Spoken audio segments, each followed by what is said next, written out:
ఈరోజు నా కోసం ఆత్మీయ కార్యక్రమానికి మిమ్మల్ని అందరినీ ప్రేమపూర్వకంగా ఆహ్వానిస్తూ ఉన్నాను. అందరూ బాగున్నారు కదా?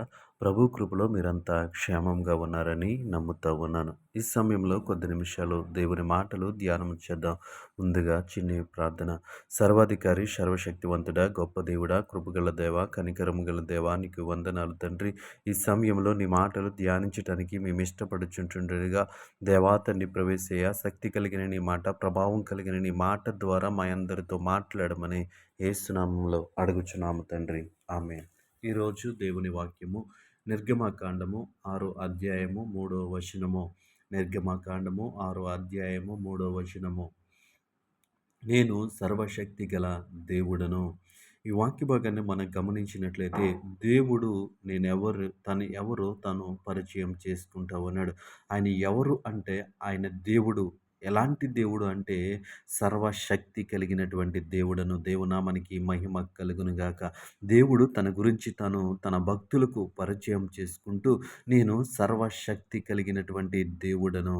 ఈ వాక్యం ఇచ్చిన ప్రియ సహోదరి సహోదరుడా, ఈ ఈ మ ఈ నీవు నీవు ఈ మాట వింటున్నటువంటి నీవు ఎవరివైనా సరే, ఈ మాటను ఆలకిస్తున్నటువంటి నీవెవరివైనా సరే, ఆయన నీతో చెప్తా ఉన్నాడు, నేను సర్వశక్తి కలిగినటువంటి దేవుడును, సర్వము పైన అధికారము కలిగినటువంటి దేవుడు. ఎందుకంటే సర్వ సృష్టిని ఆయన నోటి మాట ద్వారా కలుగచేస్తాడు కాబట్టి, శూన్యములో భూమిని కలుగచేస్తున్న దేవుడు, భూమికి పునాదులు వేసినటువంటి దేవుడు. ఆయన ఎలాంటి వాడు అంటే సర్వశక్తి కలిగినటువంటి దేవుడుగా తనను తాను పరిచయం చేసుకుంటా ఉన్నాడు. ఈ మాటలు వింటున్నటువంటి నీ జీవితంలో, ఈ మాటలు వింటున్నటువంటి నీ పరిస్థితుల్లో ఈ వాక్యాన్ని మనం గ్రహించగలిగినట్లయితే, సర్వశక్తి కలిగినటువంటి దేవుడు. ఈ లోకంలో మనము శరీరానుసారంగా జీవిస్తూ ఉన్నప్పుడు మనము కొద్ది శక్తిని కలిగి ఉంటాం. మానవులుగా ఉన్నటువంటి మనము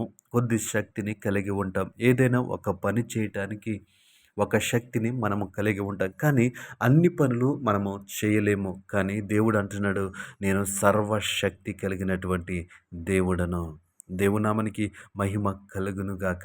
ఆయన సర్వశక్తి కలిగినటువంటి దేవుడు. ఈరోజు నీవు ఈ మాటలు వింటున్నటువంటి నీవు ఎలాంటి స్థితిలో జీవిస్తూ ఉన్నావు, ఎలాంటి పరిస్థితులు గుండా ప్రయాణం చేస్తూ ఉన్నావు, నీకు శక్తి లేక ఆగిపోయేవేమో, నీకు శక్తి లేక కృంగిపోతూ ఉన్నవేమో, ఈ సమయంలో ఈ మాటను బట్టి ధైర్యము తెచ్చుకుని సర్వశక్తి కలిగినటువంటి దేవుణ్ణి ఆశ్రయించినప్పుడు, సర్వశక్తి కలిగిన దేవుని యందు నమ్మకం ఉంచినప్పుడు ఆయన కృపలో నిన్ను నన్ను జ్ఞాపకం చేసుకుంటాడు. ఎందుకంటే మనము చాలా శక్తిహీనులము. శరీరానుసారంగా ఈ లోకంలో మనం చాలా శక్తిహీనులము.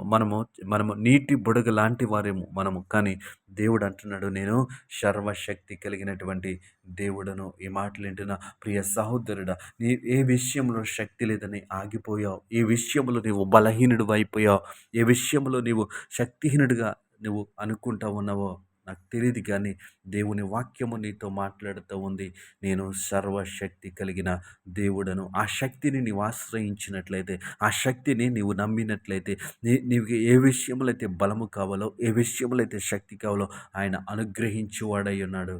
ఆయన నీకు నాకు సహాయము చేసేవాడై ఉన్నాడు. ఎందుకంటే ఆయన సర్వశక్తి కలిగినటువంటి దేవుడు. షద్రక్ మేషకులను అబేద్నెగోలను ఆ యొక్క అగ్నిగుండములు వేసినప్పుడు సర్వశక్తి కలిగినటువంటి దేవుడు వారికి సహాయము చేశాడు. సర్వశక్తి కలిగినటువంటి దేవుడు వారికి కాపుదలనిచ్చాడు. దేవునామానికి మహిమ కలుగును గాక. ఈ మాటలను బట్టి విశ్వాసము తెచ్చుకొని, నీరసించిపోయినటువంటి నీ స్థితిలో నుంచి, బలహీనమైపోయినటువంటి నీ స్థితిలో నుంచి నువ్వు లేవాలని ఆశపడుతుంటే, ఈ వాక్యమందు విశ్వాసం ఉంచు, ఈ వాక్యమందు నమ్మకం ఉంచు.